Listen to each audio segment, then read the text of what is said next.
Comfortable പരിപാടിയിലാണ് ജയിച്ചിട്ടുള്ളത്. അത് നമ്മൾ പരിശോധിക്കില്ലോ. ഇതിപ്പോൾ പിന്നെ ഓരോ നിയോജകമണ്ഡലത്തിലും പ്രത്യേകിച്ച് ഇപ്പോൾ കണ്ണൂർ പോലൊരു ജില്ല നമുക്ക് ഏറ്റവും കൂടുതൽ സ്വാധീനമുള്ളൊരു ജില്ലയിൽ പിന്നെ തെരഞ്ഞെടുപ്പിലുണ്ടായിട്ടുള്ള ഈ ജനങ്ങളുടെ വിധിയെഴുത്തിന്റെ സ്വഭാവം എന്താണ് അത് സ്വാഭാവികമായിട്ടും പരിശോധിക്കേണ്ടിണ്ടാവും. അത് പരിശോധിക്കുകയും ചെയ്യുമല്ലോ. അതിന് ഞാൻ പറഞ്ഞത് സംഘടനാപരമായ കാര്യങ്ങളാണത്.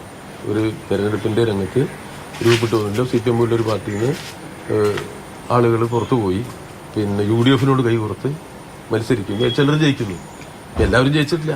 മറ്റേന്താണ് മറ്റേ നമ്മളെ ഒറ്റപ്പാലത്തെ സ്ഥാനാർത്ഥി നല്ല ദയനീയമായി തോൽക്കുകയും ചെയ്തിട്ടുണ്ടെങ്കിൽ അതെ ജയിച്ചവും തോറ്റവും ഉണ്ടെന്ന് ഞാൻ പറയാം. അപ്പൊ അതൊക്കെ വെച്ചുകൊണ്ട് നമ്മൾ പരിശോധിക്കും. അതിനകത്ത് കേരളത്തെ നയിച്ച 10 വർഷം നയിച്ച കേരളത്തിലെ ഒരു രക്ഷകനായി കണ്ട പിണറായി വിജയന്റെ മണ്ഡലത്തിൽ ആറ് റൗണ്ട് ഇത്രയും പുറകിൽ പോകണമെങ്കിൽ അവിടുത്തെ ജനത്തിനും സ്വന്തം മണ്ഡലത്തിലുള്ള MLA-യെ കേരളത്തിന് മുഖ്യമന്ത്രിയെ തിരിച്ചറിഞ്ഞില്ല എന്നാണ് പറഞ്ഞതിന്റെ അർത്ഥം.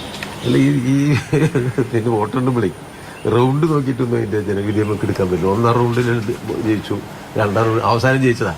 അവസാനം ജയിക്കുന്നതാണ് തെരഞ്ഞെടുപ്പ് വിജയം എന്ന് പറയുന്നത്. നമ്മളല്ല 1-ാം റൗണ്ടിൽ ജയിച്ചു പറഞ്ഞുകൊണ്ട് അസംബ്ലിയിലെത്തുമോ? ഇല്ല. അത് നമ്മൾ അവസാന റൗണ്ട് എണ്ണി കഴിയുമ്പോൾ ഒരു വോട്ടിന് ജയിച്ചാലും അതാണ് ആദ്യത്തെ വിജയം. അപ്പൊ അതുകൊണ്ട് ഈ റൗണ്ടുകളെ കുറിച്ച് നമ്മൾ അങ്ങനെ പരിശോധിച്ചിട്ട് ഒരു കേരളത്തിലൊരു മുഖ്യമന്ത്രി ആ മുഖ്യമന്ത്രിയെ മുൻനിർത്തിയാണ് ഇത്തവണ തെരഞ്ഞെടുപ്പിന് നേരിട്ടത്. ആ കാര്യത്തിൽ സംശയമില്ല.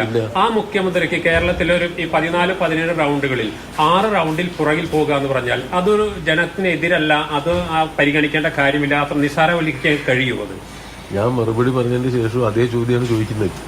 അതായത് ഞാൻ എന്റെ മറുപടി അതെ ഓൾറെഡി ഞാൻ പറഞ്ഞു. നമ്മൾ ഇതിപ്പോ ഒരു തെരഞ്ഞെടുപ്പിൽ എപ്പോഴും നമ്മൾ എന്താ നോക്കേണ്ടത്?